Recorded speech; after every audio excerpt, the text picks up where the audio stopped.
Congress, and we are here with Benua, who's been one of the most pioneers in developing GC27. And we have heard a lot of things about you and you commenting on the GC27. What are some of the takeaways and some of the thoughts that you have for the Indian community who are watching this video? So first, I would like to thank so much all the children, young people and adults and professionals who have contributed to this.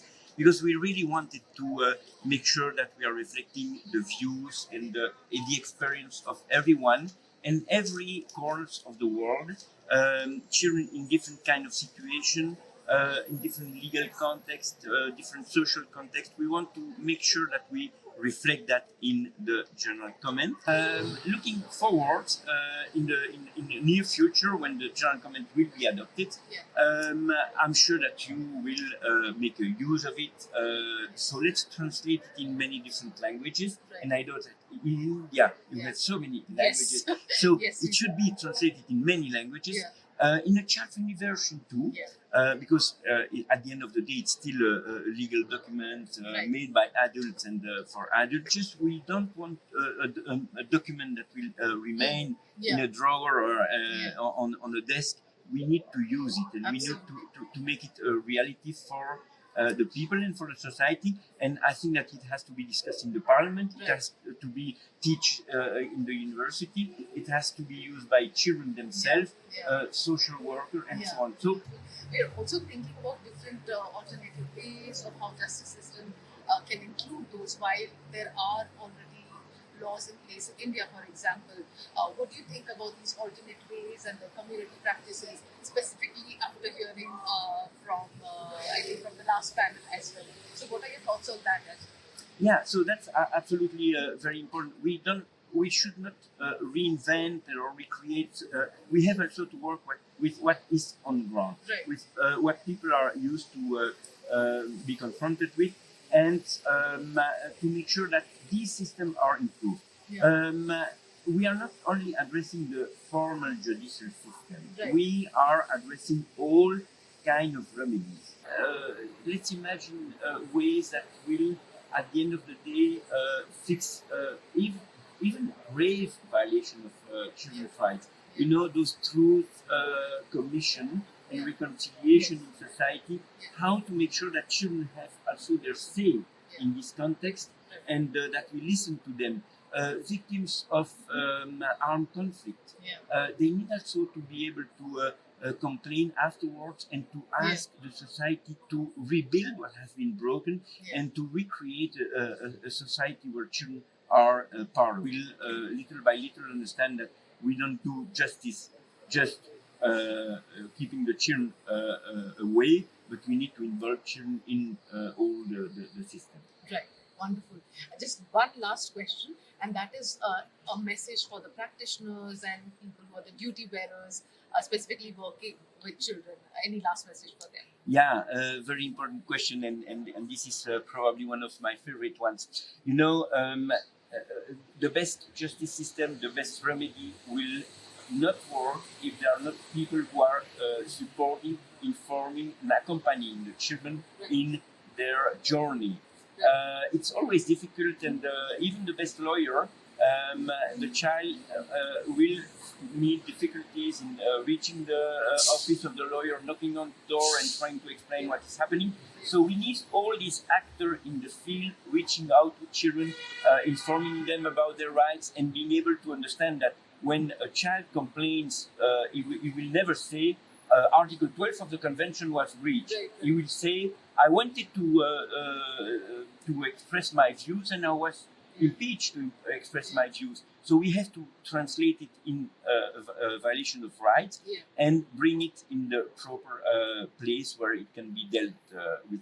And this is for me important. And so the role of social worker, paralegals, actor in the community, and all those people to be able to really support the children to bring and to have their voice heard in the right place, that is absolutely crucial. And I know that you are doing that. Oh, thank this you is so much. Wonderful, great, so and we count on you to continue doing that. Thank you so much, Ved. Thank you so much. You're welcome. Yeah. Professor Ved Kumari. She's the Vice-Chancellor of National Law University Odisha and a stalwart in child rights. So very happy that we could meet here and attend her session also. She was also in one of the plenary sessions, and it was wonderful listening to her. So now, because a lot of the audience, just to have something for the audience in India, we want to hear from Professor Ved Kumari on what are your thoughts on GC27, and also how was the overall experience here, some key takeaways, if you'd like to set to the audience. Yeah. I certainly think that one, GC27 is meeting a long pending understanding of access to justice, which has been hitherto been seen as only as access to courts, but now having expanded to all the rights of child. So right to education is a right of the child, and its violation is also in denial of justice. So health is a necessity for children. Denial of it is also a violation of access to right and justice. So access to justice, this expansion, I've been asking for it for a long, long time in my writings, but now I'm so happy that at the world level we have reached a stage where the common understanding being evolved is that justice cannot be only through courts. So certainly the GC27 does recognize non-judicial alternatives, but of course the reservation there is that traditional and religious bodies have been included in that. So I think it's a draft, and hopefully the intervention that you have made and others have also, I think, Cédric also said that there are reservations about the qualifications have to be there. So I think it's a step in the right direction, and certainly implementation will tell us what actually happens. And my general experience here, I think it was a great Congress.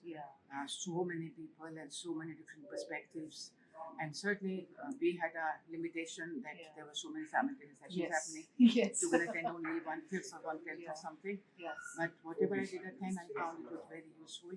And certainly networking was an important opportunity. I'm not very good at that, but at the same time, it did offer people from 160 countries, so more than 800 people physically present here. It was a great opportunity. Absolutely. And then because there are a lot of child rights practitioners, people who are directly working with children, people who are stakeholders, any messages for them, because we got to interact with a lot of people here. There were judges, there were people representatives from the civil society, some young voices we heard too. So any messages for them, for the child rights practitioners? I think for me also here, I today went to a session on Albalia. There was a Hungary as well. We know nothing about that. But when I was coming here and preparing for my presentation, I just realized that actually we do not know much about South Asia itself also. And we have very small countries closer to us, and they are doing much better than us. Despite being less income, more population, not in absolute number but percentage of population. But certainly think regional cooperations have to be strengthened. If you really want to change. You can't compare with what happened in America or what happened in India. But in our neighborhood, culture, similar issues. But certainly think that need to be more focused upon. Absolutely. So agree, ma'am. Thank you so much, ma'am. That was wonderful and wonderful insights from Professor Ved Kumari. Thank you so much, everyone. This is the last day, and thanks. You too. Thank you so much. Yes. Hi, so we are here with Cédric, the Special Coordinator for the Global Initiative on Justice with Children, and he has a special message for the parents community of India. Thank you very much. I had the pleasure in December 2023 to come to India again and decided to visit a juvenile justice board in District 7, if I remember well. And I was impressed by this new reform and methodology of bringing a child expert with a judge to take a decision, which I think is a decision then is more informed and is bringing as well the perspective of the child development, the child experience, as well as perhaps the emotion. So that practice I found very interesting, and I've been speaking about that practice in a lot of countries where perhaps sometimes judges might be a little bit reluctant to get the information from other professionals. And I think India is opening the path for a very interesting practice. So my message for you will be to continue exploring those innovation, and exploring those practices and pilots all over India. And we are in a very interesting moment. We are in the middle of the Agenda 2025-2030. We still have a lot of to do to implement child justice, and in particular what we're trying to do with this World Congress on Justice for Children in promoting child-centered justice. So the idea is bringing the child in the center of all the system and ensuring that instead of having a solution, a justice system which implements only the law, to get a justice system which finds solutions. That would be my message for India. Great. Thank you so much. Thank you. Sometimes you just can't compensate for, loss of life, for example. But you can honour what happened and recognise it through, perhaps, say, naming a park where children can play in the name of a child who died, or making sure that there is a scholarship for children to be able to access education where there was a failure of many children being able to access. So these kinds of things that we could think about, asking the Committee on the Rights of the Child to direct steps to do this, because the committee itself doesn't provide the records. And you just spoke about the innovative remedy. So, what do you think about the scope of, say, restorative justice as a possible remedy for children for child rights violations in a country like India? And you being from South Africa, like it is just a sort of diverse field. Yes. Well, of course, actually, restorative justice usually involves bringing the people who have been involved in this justice disconnect, this rights problem, together to try and acknowledge the harm that has been done and to hear from the victim what they actually want. So I think more listening to victims of rights violations to hear what they want is important, and acknowledging and ensuring that there is a validation of their experience.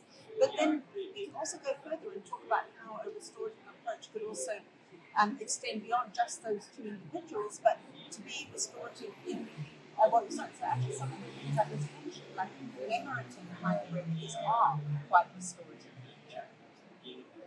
Thank you so much. Any final message to the Indian child rights community that you'd like to give? Well, this is a process that we're talking now about a draft general comment. By this year, there'll be a process to collect comments on it, but then it will go through some finalization. So it probably won't be until 2026 that it emerges into the public domain, and then we only can start with doing the work. But maybe that's not true. We can already continue the work that organizations like yours are doing already to strengthen the justice systems where we work with it and to try to promote more creative solutions. Thank you so much.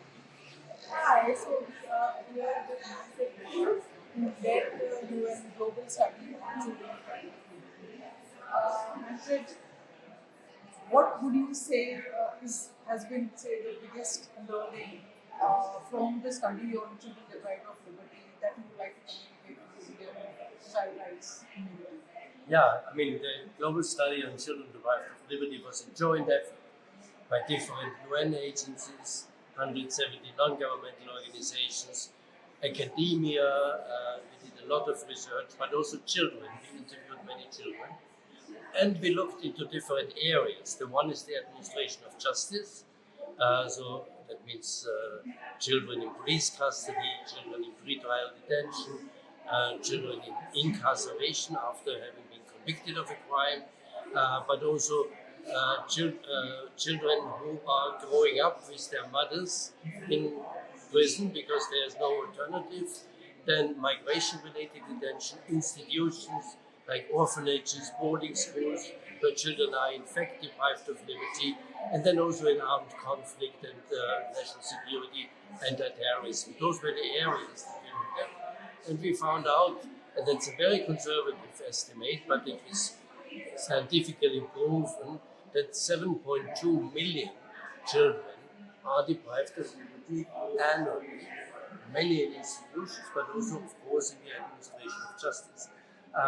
And what are the reasons? There are many reasons, but primarily, if I look at the administration of justice, it is part of the World Congress now here, is that many governments have a tough on crime policy, many have a very low minimum age of criminal responsibility, which should not be below 14 years, but in their countries with 7 years, so you have children with 8, 9 years who already are convicted of minor crimes. Those are usually it's the poorest segments of society, children living on the streets, and of course they have to survive. So they steal a little bit or they are begging, and then they are in prison because they are committing a crime, antisocial behavior, these kind of things.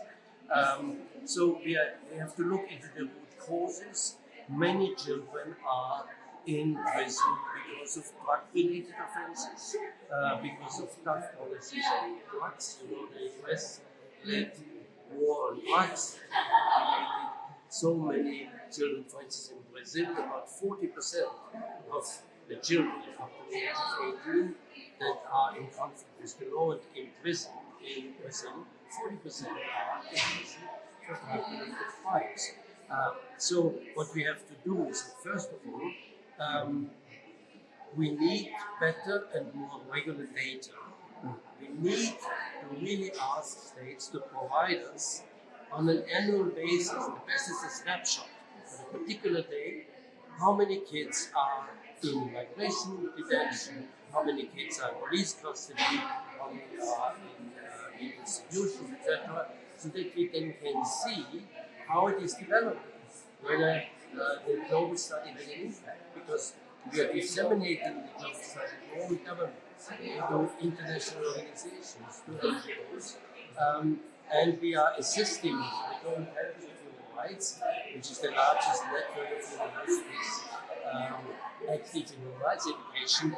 We have an own project of disseminating the global study, but also assisting governments in implementing our recommendations. And that is primarily in the criminal justice system, use of diversion.